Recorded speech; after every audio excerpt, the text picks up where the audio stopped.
That's our updates. And on the news front, it's our top story. It's a shocking new report from the National Audit Office. I don't find it shocking at all, actually, but it says it shows that fewer than 1 in 10 asylum seekers are actually deported from the UK.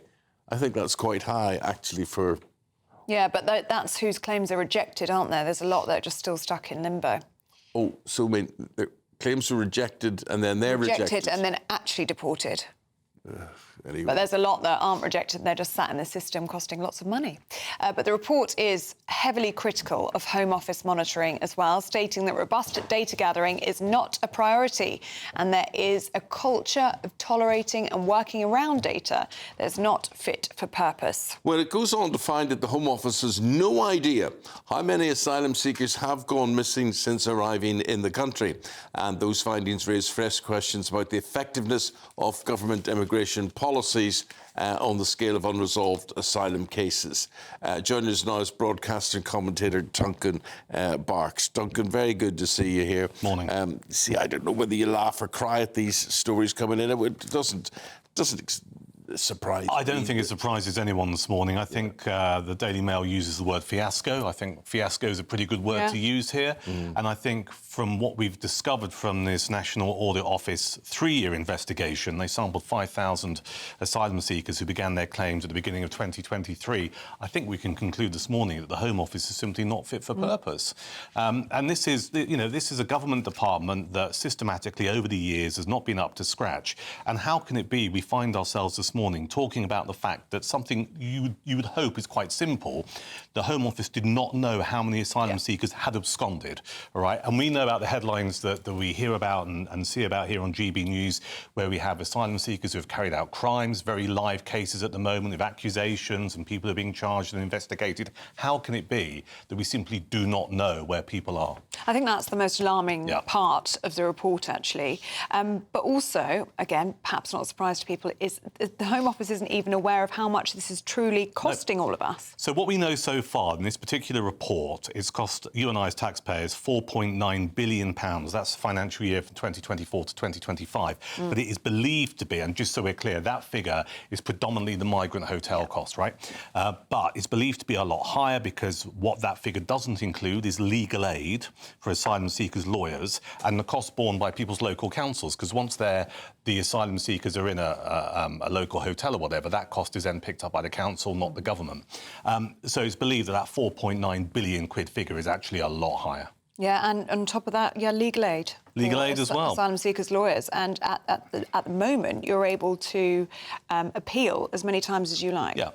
So Shabana Mahmood, who is the Home Secretary, is looking at changing that system to actually reduce how many times you can appeal. But you're absolutely right. At the moment, it can just go on and on. So you end up with this cycle where you appeal, you fail, you can appeal again, and ultimately it's the British taxpayer picking up the tab. This video is brought to you by ExpressVPN. Protect yourself this Christmas with one of the best VPNs out there. Cybercriminals are out to get your bank account information while you do your Christmas shopping online. But you can protect your privacy, money, and identity now with ExpressVPN for as little as 8 pence a day. Click the link now to claim up to 75% off.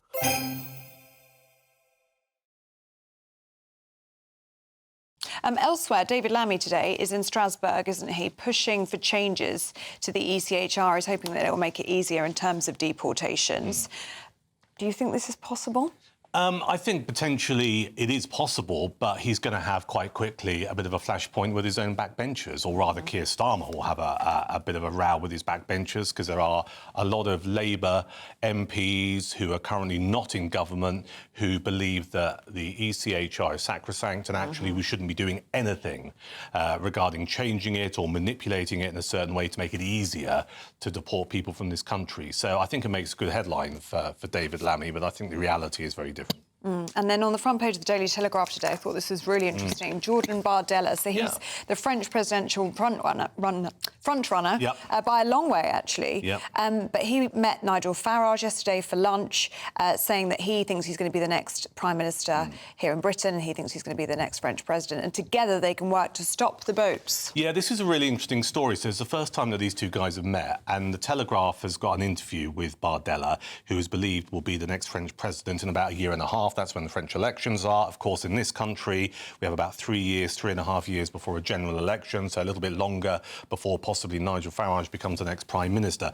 They met in Mayfair, they had a conversation, and I think in many ways it's a shared vision about cracking down on illegal migration. And the headline that's running in the Telegraph this morning is this idea that Britain will be allowed to push the small boats back into French waters, which at the moment we cannot do for all kinds of reasons. But Bardella is saying, look, if I become president, I will make it easier for Britain to be able to do that. So I think such a lot of nonsense. You listen to all this, what we can't do all the time. What do you think we should be doing, Duncan? It's quite obvious what we should be doing on a lot of fronts. And how come there's either no willpower to do it from, politicians who speak with forked tongue, or people genuinely don't know what to do? There's no leadership. And there's no vision. Yeah. If you look at Italy, Meloni, she has played an absolute blinder. Yes, she has a vision. interesting. She's gone round other European countries. She's spoken to the heads of states of other countries where people are coming into Italy illegally saying, I'm not putting up with this, and has managed to actually make things work. So I think if you have conviction,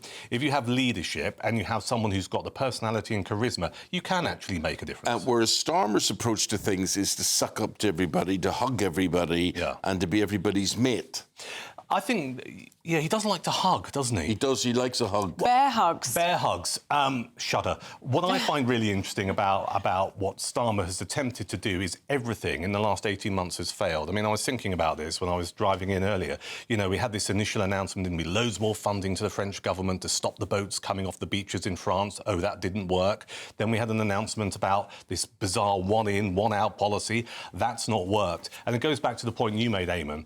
Some politicians in our country, including our Prime Minister, are quite happy just to talk the talk. Yes. It doesn't achieve anything.